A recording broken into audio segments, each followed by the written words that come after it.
다섯 번째 시간에 초대되신 여러분들을 주님의 이름으로 축복하며 환영합니다. 기도드리겠습니다. 은혜의 하나님, 사랑의 주님, 감사합니다. 연약한 저희들, 강팍한 저희들에게 믿음을 선물하여 주시고 믿음의 길로 인도하여 주셔서 감사합니다. 우리가 예배를 통하여 우리의 믿음을 표현하게 하여 주옵시고 또한 온전한 순종을 통하여 아름다운 믿음의 길을 걷게 하여 주옵소서. 특별히 하나님을 온전히 경외하는 믿음의 삶을 살게 하여 주옵소서. 오늘 다섯 번째 시간에도 하나님의 성령께서 우리 가운데 역사하여 주셔서 말씀 가운데 깨달음이 있게 하여 주시기를 예수님 이름으로 간절히 기도드리옵나이다. 아멘. 오늘 우리에게 주시는 하나님의 말씀은 히브리서 11장 8절로 10절까지 말씀입니다. 제가 이 말씀을 봉독해 드리겠습니다. 믿음으로 아브라함은 부르심을 받았을 때 순종하여 장래의 유업으로 받을 땅에 나아갈새 갈 바를 알지 못하고 나아갔으며 믿음으로 그가 이방의 땅에 있는 것 같이 약속의 땅에 거류하여 동일한 약속을 유업으로 함께 받은 이삭 및 야곱과 더불어 장막에 거하였으니 이는 그가 하나님이 계획하시고 지으실 터가 있는 성을 바랐음이라. 아멘. 여러분은 많은 설교를 들으면서 믿음의 이야기를 할 때마다 항상 듣는 사람이 있습니다. 설교자들은 그 사람을 항상 인용하지요. 믿음의 조상이라고 이름 붙였던 아브라함의 이야기입니다. 아브라함은 정말 탁월한 믿음의 삶을 살았던 사람이라고 하나님께 인정받았던 사람입니다. 오늘 그 믿음의 길 다섯 번째 시간을 맞이해서 아브라함의 믿음에 대해서 함께 도전받으려고 합니다. 도대체 아브라함은 어떤 믿음을 가졌길래, 어떤 삶을 살았길래, 하나님 앞에서 어떤 결단을 하였길래 하나님마저도 야, 저 사람은 정말 대단한 믿음의 사람이다라고 그렇게 칭찬하셨을까요? 아브라함이 살았던 삶의 여정 속에서 가장 중요한 것을 한번 오늘 우리가 도전을 받으려고 합니다. 하나님께서 오늘날 메소포타미아 아브라함이 살고 있던 그 고향 땅에서 아브라함에게 나타나셨습니다. 그리고 하신 첫 마디가 뭐냐면은 본토 친척 아비집을 떠나라라고 하는 명령이었습니다. 당시 갈대아 우르는 메소포타미 문명의 중심지였습니다. 우리로 말하면은 서울과 같은 곳이지요. 모든 사람들은 이 갈대아 우르에서 살고 싶어 했습니다. 또 아브라함 일가 친척들, 부모님들이 다 그곳에 살고 있었습니다. 아마도 아브라함의 삶은 꽤 넉넉했던 것 같습니다. 세상적으로 말하면은 그곳을 떠날 이유가 전혀 없습니다. 갈대아 우르에서 성공한 사람이었고 부귀와 영화를 누리는 사람이었습니다. 그런데 하나님께서 이 아브라함에게 그곳을 떠나라고 명령하십니다. 이 명령 앞에서 아브라함이 어떤 태도를 보였는지 히브리서 11장 8절은 이렇게 말씀하고 있어요. 믿음으로 아브라함은 부르심을 받았을 때 순종하여 장래 유업으로 받을 땅에 나아갈새 갈 바를 알지 못하고 나아갔으며 라고 표현하고 있습니다. 어디 여행 갔는데 오늘 호텔 바꿔야겠습니다. 이 한마디만 들어도 짜증납니다. 그런데 호텔 바꾸자는 얘기도 아닙니다. 고향 땅을 떠나라는 겁니다.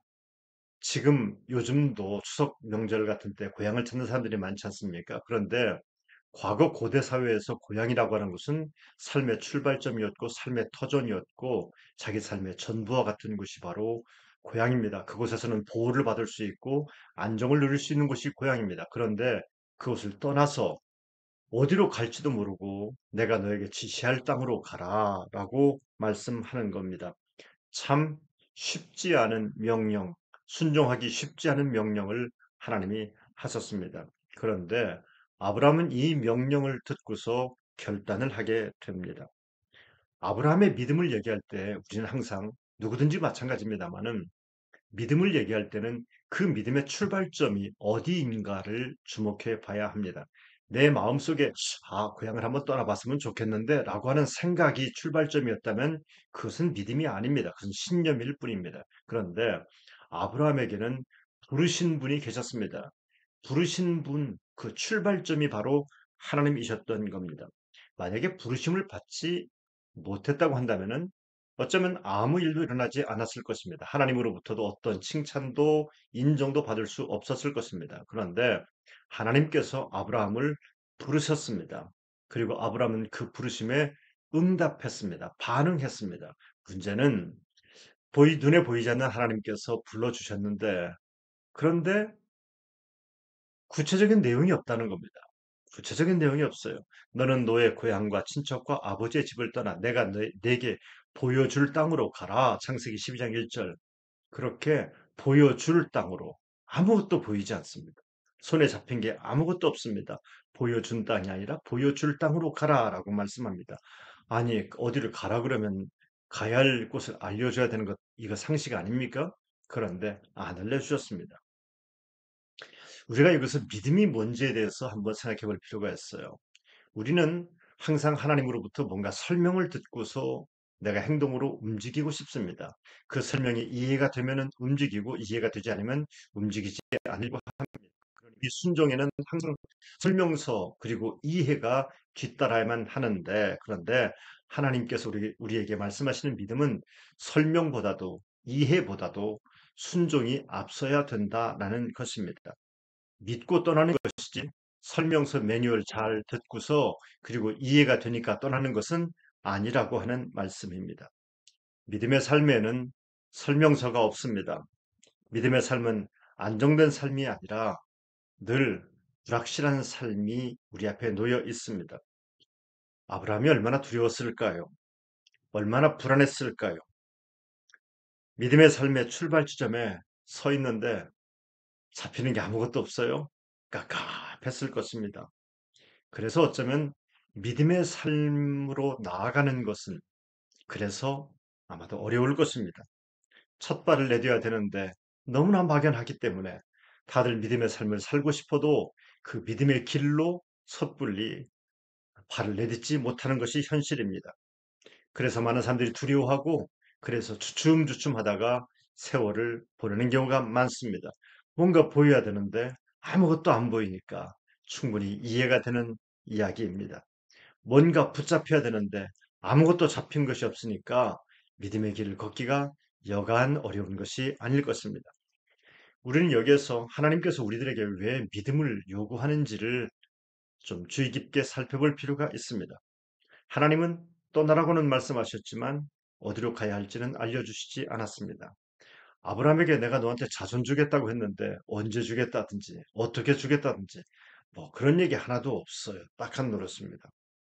세상에서는 뭘 할 때 항상 점검해보고 다 테스트해보고 또 확인해보고 또 확인해보고 뭔가 보장이 되지 않으면 움직이려고 하지 않습니다.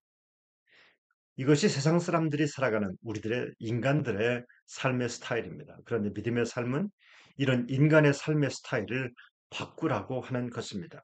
설명서가 없어도 지도책이 없어도 어떤 보장이 없다 할지라도 안전장치가 없다 할지라도 우리를 부르신 분이 하나님이시면 그 하나님을 믿고 순종할 것을 우리에게 요구하고 있는 것입니다. 믿음의 길의 첫걸음을 내딛는데 아무것도 없을 때 얼마나 막막했을까요? 그냥 뛰어내리는 겁니다. 얼마나 두려웠을까요? 아무런 보장이 없으니 얼마나 막연했을까요? 그런데 아브라함에게 한 가지, 가장 중요한 것 한 가지가 있었습니다. 그것은 뭐냐면은 나를 부르신 분이 누구신가에 대한 믿음이 있었습니다. 오늘 나에게 갈 바를 알지 못하고 떠나라고 말씀하시는 그분이 누구인가? 아, 나를 부르신 분이 하나님 아니신가? 그렇습니다, 여러분. 여러분과 저에게 하나님께서 때로는 이렇게 불러내실 때가 있습니다.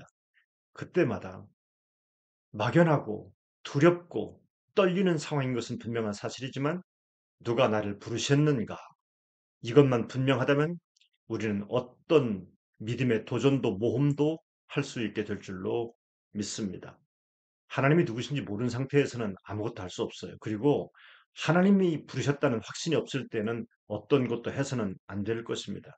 그런데요, 훗날 스테반 집사님이 사도행전 7장 2절로 3절에서 설교하시는 내용이 나오는데요. 그것을 보면 이렇게 스테반 집사님은 설명하고 있습니다. 여러분 부형들이여 들으소서. 우리 조상 아브라함이 하란에 있기 전 메소포타미아 있을 때 영광의 하나님이 그에게 보여 이르시되 내 고향과 친척을 떠나 내가 내게 보이를 땅으로 가라 하시니라고 말씀하셨어요. 즉 아브라함은 영광의 하나님을 보았다라고 성경은 기록하고 있습니다. 아브라함이 떠나기 전에 나는 봤어. 비록 내가 갈 길이 막연한 것 같아도 나를 부르신 하나님을 나는 봤어. 그러니까 이 길은 당신들이 해상 사람들이 볼 때는 막연한 길처럼 보여도 나는 막연하지 않아. 나는 막연하지 않아. 왜? 이 길로 나를 이끌어 가시는 분이 하나님이시기 때문에 하나님은 한 번도 막연해 본 적이 없는 분이고 하나님이 나를 부르고 계시는구나라는 것을 알았습니다. 모세도 마찬가지입니다. 하나님이 모세를 부르실 때 80살에 부르실 때 애굽에 가가지고서 바로하고 한번 이스라엘 민족 건져내라고 맞짱을 한번 붙는 거였습니다. 얼마나 무서웠을까요? 얼마나 두려웠을까요? 그런데 모세의 관심은 바로에게 있지 않았습니다. 애굽의 군대에게 있지 않았습니다. 하나님은 도대체 누구십니까? 라는 질문이었습니다. 나를 지금 부르신 분이 하나님 맞습니까? 라고 하는 질문이었습니다. 그래요. 하나님이 부르셨다면은 애굽이 아무리 힘이 세도 바로가 아무리 강팍해도 더 이상 문제되지 않습니다. 아브라함에게는 미래가 전혀 보이지 않았습니다. 그러나 아브라함은 하나님을 봤습니다.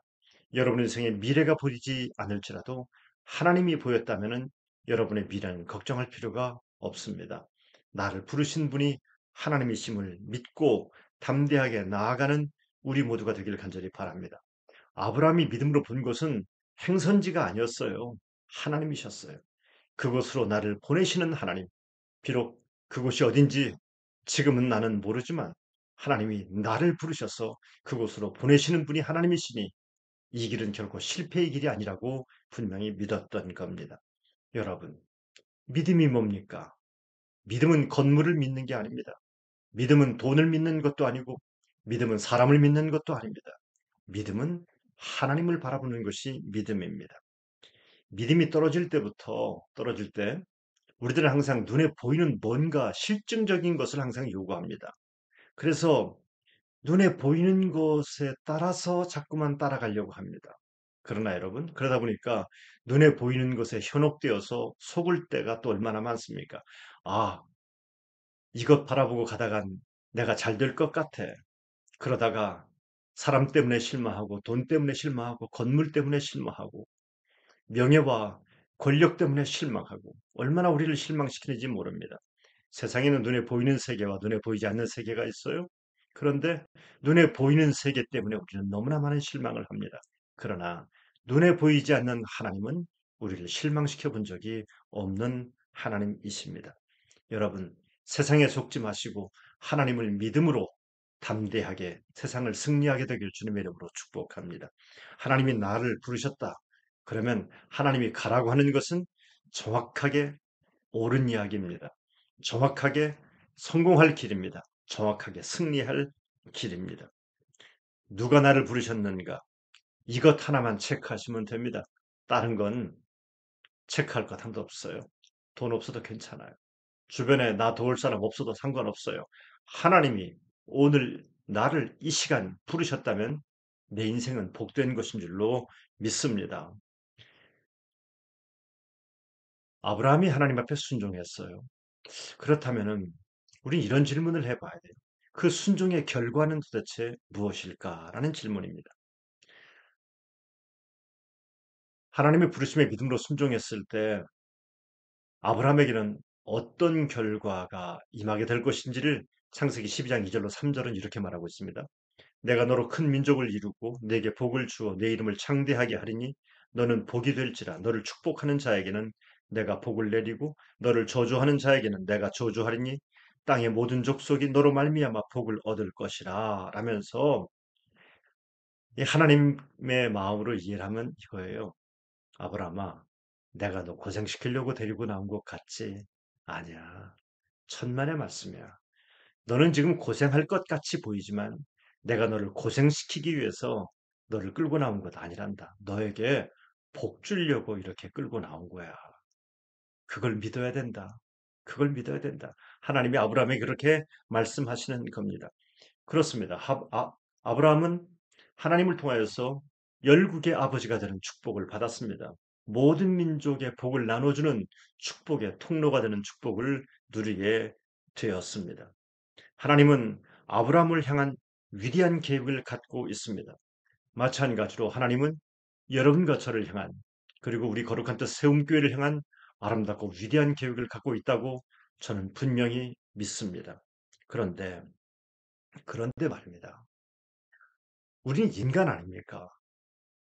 인간은 항상 현실에 부딪힐 수밖에 없어요. 막상 하나님의 부르심을 받는 것은 참 기분 좋고 행복한 일인데, 막상 나와 보니까, 막상 광야길을 들어서 보니까 왜 이렇게 어려운지요? 왜 이렇게 힘든지요? 아, 그렇구나. 하나님의 부르심을 받아 인도함 받는 그 길은 안전지대는 아니구나라는 것을 실감하게 됩니다. 그래요. 그렇습니다. 하나님의 부름을 받은 자리는 안전지대에 머물라고 하는 것이 아닙니다. 이주하라는 겁니다. 떠나라고 하는 말씀입니다. 첫 발을 디딜 때 불안하고 부르심에 반응할 때 염려가 많이 되고 현실은 녹록하지 않아도 어렵게 느껴져도 떠나는 용기, 이것이 믿음입니다. 아브라함이 그토록 믿음의 조상이라고 칭찬받았던 것은 아브라함에게는 떠날 수 있는 믿음, 떠나는 믿음, 떠남의 용기가 아브라함에게 있었기 때문입니다. 지금까지 어떻게 살아왔던지 간에 우리는 새로운 삶의 스타일, 삶의 방식을 선택해야만 합니다. 새로운 삶의 방식을 선택할 때 새로운 삶의 방식이 우리에게 안전지대를 제공해 주지 않을 때도 많습니다. 떠나라고 하는데 모든 것이 불안정할 수밖에 없지 않겠습니까? 그런데 염려하지 않고 하나님이 명령하셨으면 불안해도 휘파람 불면서 떠나는 겁니다. 그것이 믿음의 사람 아브라함의 후손들의 신앙이 되어야 할 것입니다. 그렇게 떠나는 사람을 가리켜서 우리 신앙인들 가운데 이렇게 떠나는 사람을 순례자라고 그렇게 말합니다. 순례자는 목적지가 분명히 있어요. 그리고 이 순례의 길로 초대하신 분이 분명히 있어요.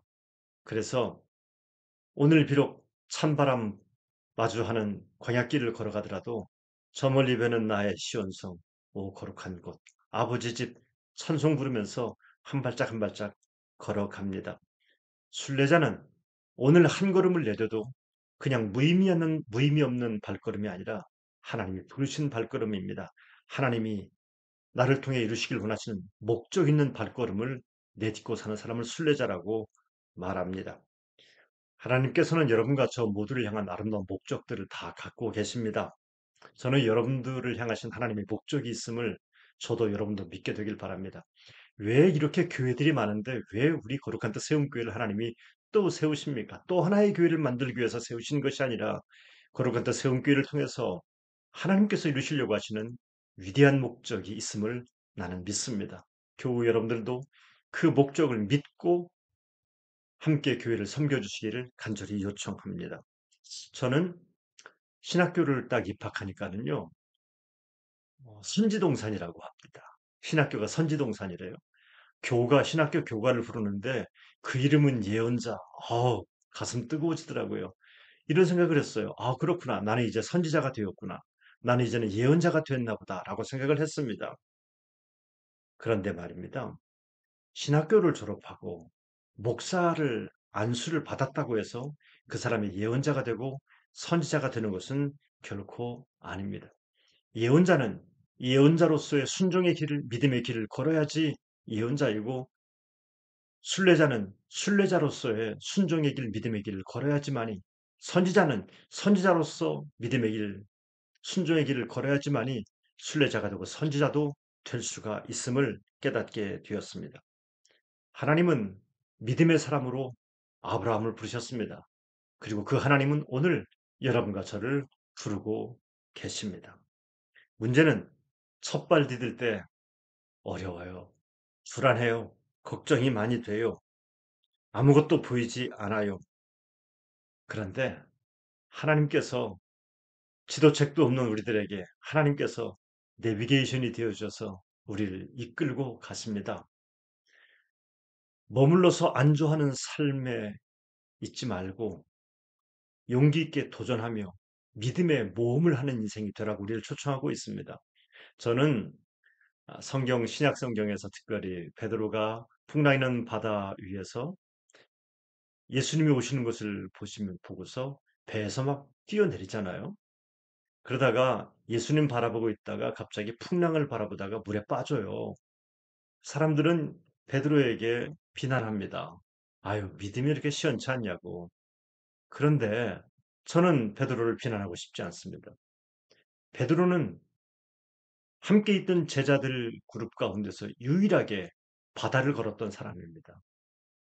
안전지대, 배 안은 안전지대입니다. 그곳은 죽지 않아요. 그런데 안전지대를 넘어서서 모험의 세계로 뛰어내렸던 이 베드로의 용기가 얼마나 부러운지 모릅니다.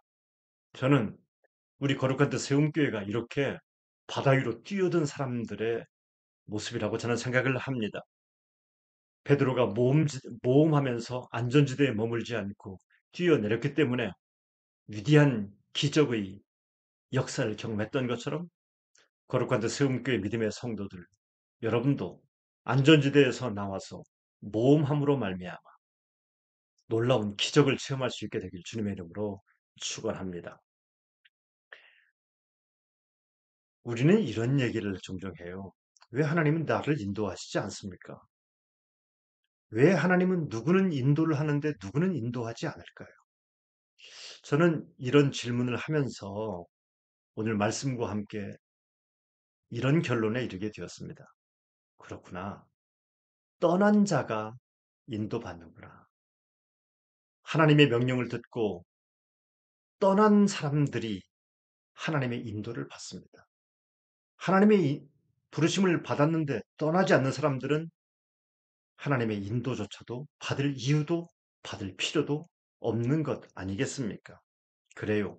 먼저 부르심을 받고 그 부르심에 순종하여 떠난 사람들에게 하나님은 인도하십니다. 하나님의 인도를 그렇게 받기를 원하십니까? 하나님이 우리를 부르실 때 안전지대에서 나와서 용기 있게 그 부르심에 응답하여 떠나는 용기가 있게 되기를 간절히 바랍니다. 순례자는요, 하나님이 지시하시면은 언제든지 떠날 준비를 하는 것이 순례자입니다. 순례자들에게 그래서 가장 중요한 것은 떠나는 겁니다. 안주하려고 하지 않습니다. 노숙자와 순례자의 차이점이 뭔지 아십니까? 노숙자나 순례자는요, 겉모습을 보면은요, 다 거지 발사기 같아요. 정말 추레하고 형편무인지경입니다. 형편없습니다. 그런데 노숙자는요, 목적지가 없어요. 순례자는요, 목적지가 있어요. 노숙자는요, 그저 순례자랑 똑같이 걸어가도 오늘 가야 될 때는 어디냐면은 밥 많이 주는데, 돈 많이 주는데, 나한테 유익한 곳, 이런 곳을 찾아서 기웃기웃거립니다. 그러다가 죽을 때 객사라고 말합니다. 그런데 순례자들은 기웃기웃거리지 않습니다. 좀 밥 좀 더 준다고 해서 거기 기웃기웃거리지 않고 나에게 좀 잘해준다고 해서 알랑방구 꾸지도 않습니다. 우리는 하나님이 가라고 하는 곳으로 가는 사람들이기 때문에 그렇습니다. 우리는 방랑하지 않습니다. 우리는 객사하지 않습니다. 우리는 하나님의 인도함을 받아서 오늘도 뚜벅뚜벅 걸어갈 뿐입니다. 설령 누구도 나에게 밥 한 숟갈 주지 않아도 찬바람만 불어와도 괜찮아요. 왜냐하면 지금은 내가 잠깐 동안 찬바람을 맞을 뿐이고 지금 당장 잠깐 동안은 배가 고프고 지금 잠깐 동안은 내가 욕을 먹는 것 같지만 당신들은 모르는 게 있어요. 해상 사람들은 모르는 게 있어요. 이 길이 하나님의 인도함 속에 있다고 하는 것을 그들은 모르고 순례자는 압니다. 떠난다는 것, 믿음의 사람들의 삶의 방식입니다. 아브라함이 갈대아 우를 떠나는 것 정말 어려운 일이었습니다. 쉬운 일 결코 아니었습니다. 그런데 믿음을 가졌기 때문에 삶의 방식이 달랐던 겁니다.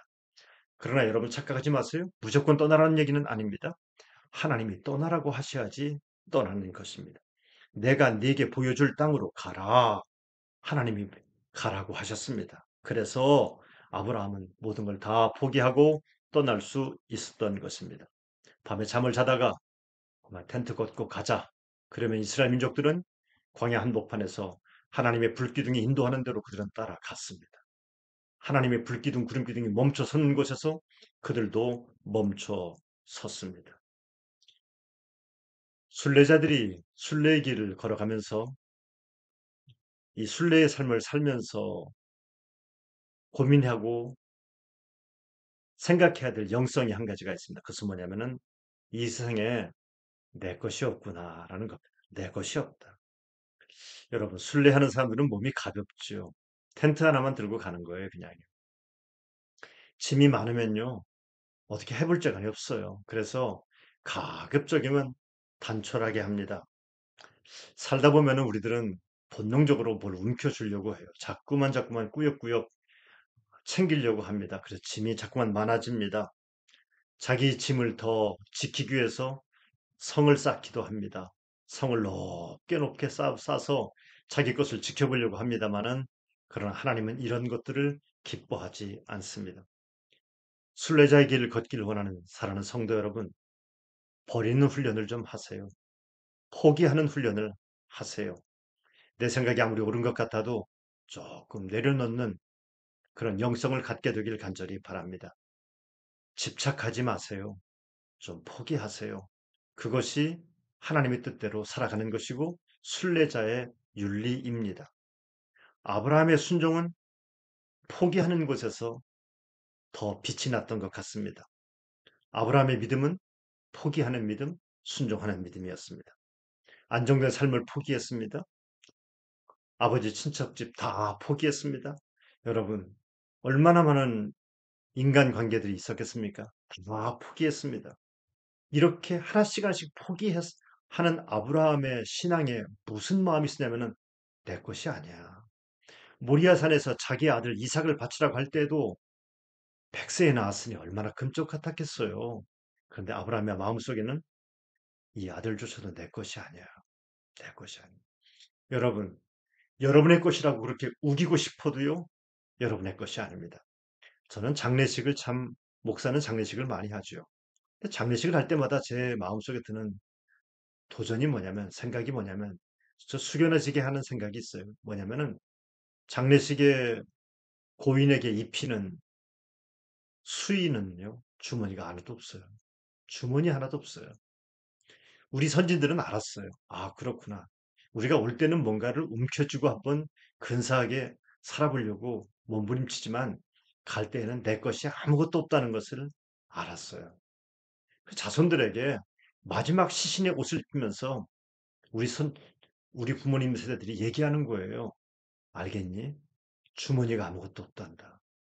주머니가 아무것도 없단다. 우리는 빈손으로 하나님께 가야 될 인생이란다라는 것을 우리들에게 알려주는데 그런데 여전히 우리들은 끊임없이 내 주머니에다가 채우려고 합니다. 자꾸만 다 내 것이라고 말합니다. 그래서 욕망이 생기고 탐욕이 생기고 권력을 뿌리치지 못해서 비열해지기까지 하는 것 아니겠습니까?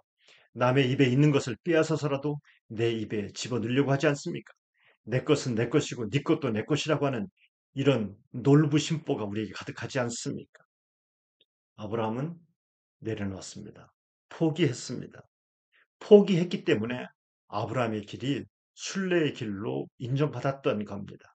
성도 여러분, 때로는 내려놓아야 될 것들이 우리 눈앞에 있습니다. 미련두지 마십시오. 과감하게 믿음을 가지고 내려놓음을, 포기를 선택하는 우리가 되기를 간절히 바랍니다. 때로는 순례길을 걸어간다는 것은 불편할 수도 있습니다. 그런데 즐겨야 됩니다. 집 떠나면 개고생이라고 어른들이 그러잖아요. 여행 간다는 것은 여간 힘든 게 아니에요. 밥 한 끼 먹는 것도 여간 어려운 게 아닙니다. 그런데도 불구하고 인천공항에 여행 가겠다고 비행기 타겠다고 사람들이 가득가득 하답니다. 그래요. 좀 불편해도 불편을 즐기면서 다니는 것을 여행이라고 말할 것입니다.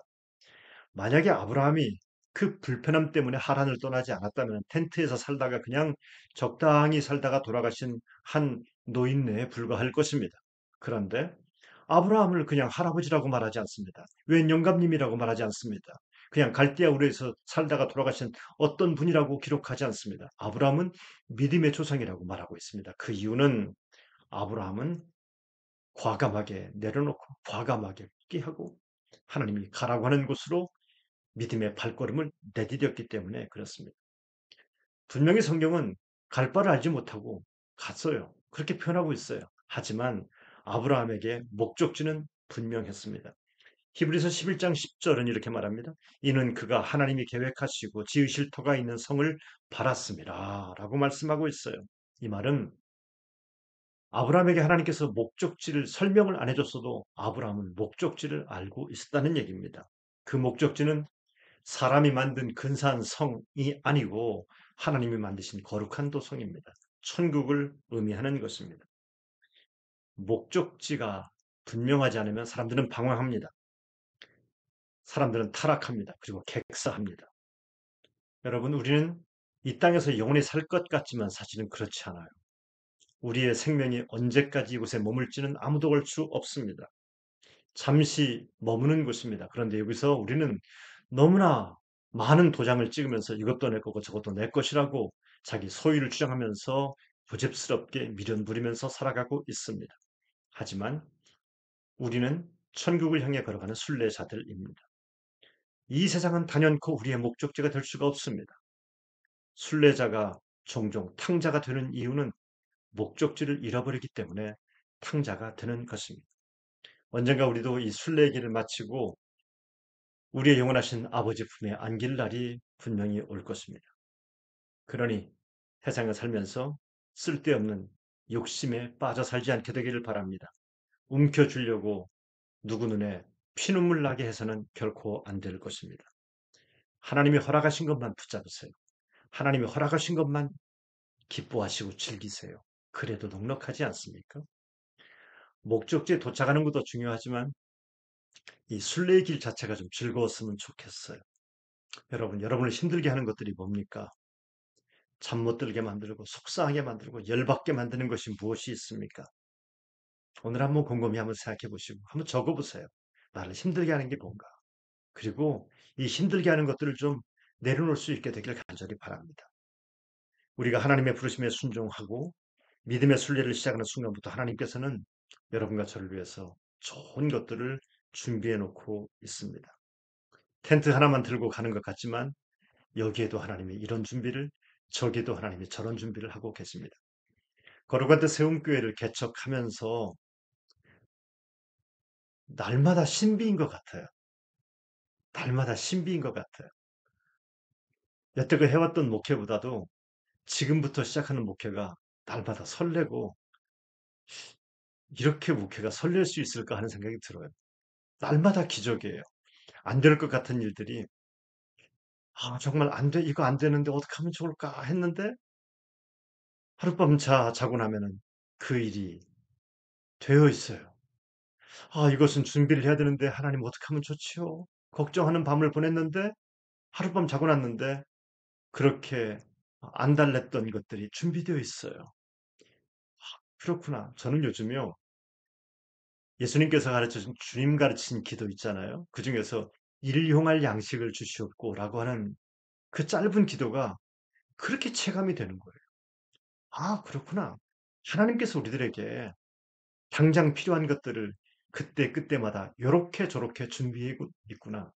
이 개척교회 끝나고 나면은 정말 이 간증할 일이 너무나 많아질 것 같은 생각이 듭니다. 그래요. 하나님이 우리를 부르셨다면은 그다음부터는 걱정할 필요 없어요. 하나님이 우리를 부르셨다면은 우리의 끝은 아름다울 것입니다. 하나님이 우리를 부르시지 않았다면은 우리는 비참할 것입니다. 하지만 하나님이 우리를 부르셨어요. 어둠 끝에 우리를 부르셔서 억지로라도 순종하게 하시고 거룩한 뜻 세움교회를 세우시고 그리고 떠나게 하시고 오늘 여기까지 오게 하셨습니다. 하나님의 아브라함에게 모리아산에서 이삭을 바치라 그럴 때 찍소리도 하지 않고 이삭을 바치려고 했어요. 그랬더니 하나님께서 재물을 준비해 놓고 있잖아요. 아브라함이 뭐라고 말합니까? 아, 하나님, 하나님 당신은 준비하시는 하나님이시군요. 믿음으로 결단하고 순종하며 발걸음을 내디딜 때 하나님은 감당하기 어려운 것들, 이 모든 것들을 다 준비해 놓으시고 피할 길을 열어주시고 나를 이끌어 가시는 것을 아브라함이 믿음으로 여호와 이레라고 고백하지 않습니까? 성도 여러분, 저는 이 하나님의 인도를 받으면서 이 순례길을 마치기를 소원합니다. 그렇게 될 줄로 믿습니다. 우리 교회도 그리고 여러분들에게도 이와 같은 복이 임하기를 간절히 바랍니다. 정말 간절히 원하는 것은 이 순례길이 외로울 것 같지만요. 하나도 외롭지 않아요. 그 이유는 하나님께서 친히 우리의 동무가 되어 주십니다. 벗이 되어 주셔서 우리의 손을 잡고 동행해 주십니다. 우리를 목적지까지 하나님께서 이끌고 가실 것을 나는 믿습니다. 잊지 마십시오. 거룩같은 세운교회 믿음의 권속 여러분, 여러분과 저는 순례자입니다. 이 순례의 길에서 낙오하지 않고 순례의 길 끝에서 우리를 맞이하실 하나님을 만날 기대를 가지고 날마다 하나님께서 역사하신 기적을 체험하는 기적의 간증자들이 되기를 주님의 이름으로 축원합니다. 기도하겠습니다. 은혜의 하나님, 사랑의 주님, 감사합니다. 순례자로 우리를 불러주시고 우리에게 떠나라고 명령하실 때 믿음으로 반응하게 하셔서 감사합니다. 하나님, 왜 안 아깝겠습니까? 왜 두렵지 않겠습니까? 그러나 우리는 하나님을 묵상합니다. 우리는 하나님을 믿습니다.